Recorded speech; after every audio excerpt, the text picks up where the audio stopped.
All right, welcome to Unit 10.2, Law of Cosines. Now, if you just did the exploration activity, we walked through how we found the law of cosines. If you didn't do it, you're just going to have to memorize it. It might not make too much sense.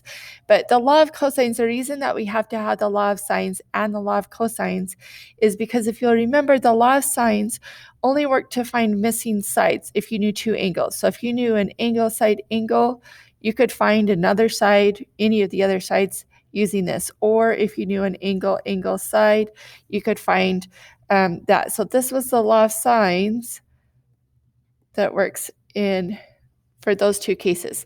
Now the law of cosines right here is going to work when you know two sides and an included angle. That angle has to be in between the two sides, or if you know three sides, you can find a missing angle too. Now, there is one other, we call it the ambiguous case. We're not even going to touch it this year, but just note that the law of sines can also be found or used to find a missing a missing side of what we call an ambiguous triangle. It would be the side angle. So if the angle is not included, we can find that using the law of sines, but we're not going to even deal with that this year. So ignore that.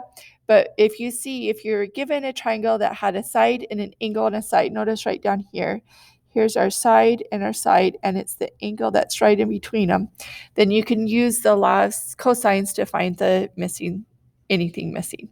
Okay.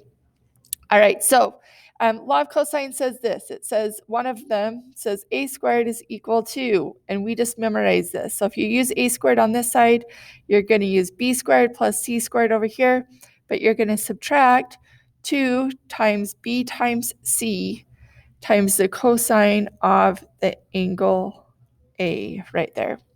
Okay, again, I just have this memorized because I do this a million times, and I think you will too by the time you've done 3 or 4 of these.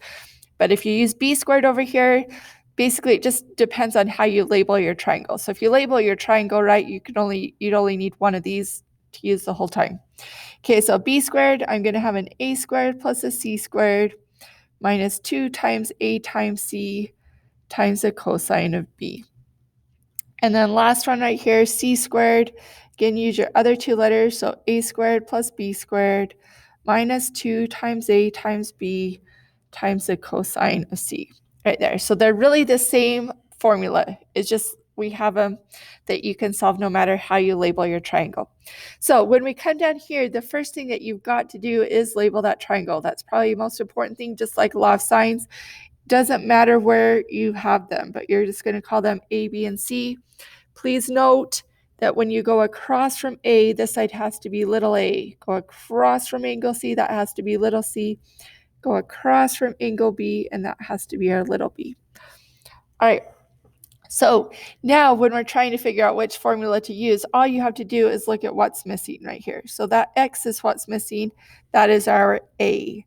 So we're going to use this lovely formula right here. We're going to say that a squared is equal to b squared plus c squared minus 2 times b times c times the cosine of a. By the way, these will always be on the ACT as well. So those of you guys who are planning on taking it in the fall, they will give you the formula. You don't have to memorize it, but you'll probably just want to know how it works. All right, now we're just going to plug in everything for our A's, our B's, our C's, B's, C's, and A's. So we're just going to plug in lots of letters there.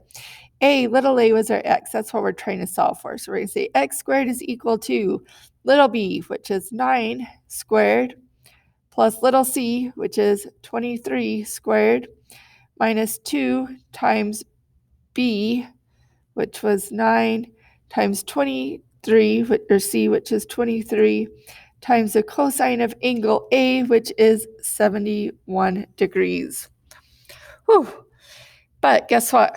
Now from here on out, it's just a calculator problem.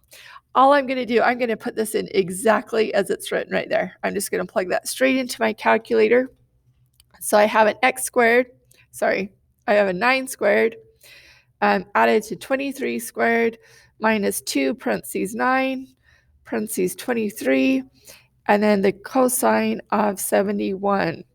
Hit enter, and you should have 475.2.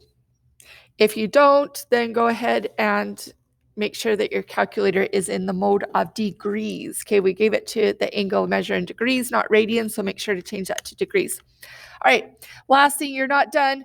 This is a very big side compared to all these little numbers. Make sure that you recognize this is x squared. So we've got to find what x is. They're just asking for x, so you've got to actually take the square root. I just take the square root of that answer that they just gave us. So square root of that answer is 21.79. So I'm going to round it to the nearest tenth up here, 21.8. That is their missing side right there. All right, so that's how you use the law of cosines. Example number 1, come back to the next video for our next example.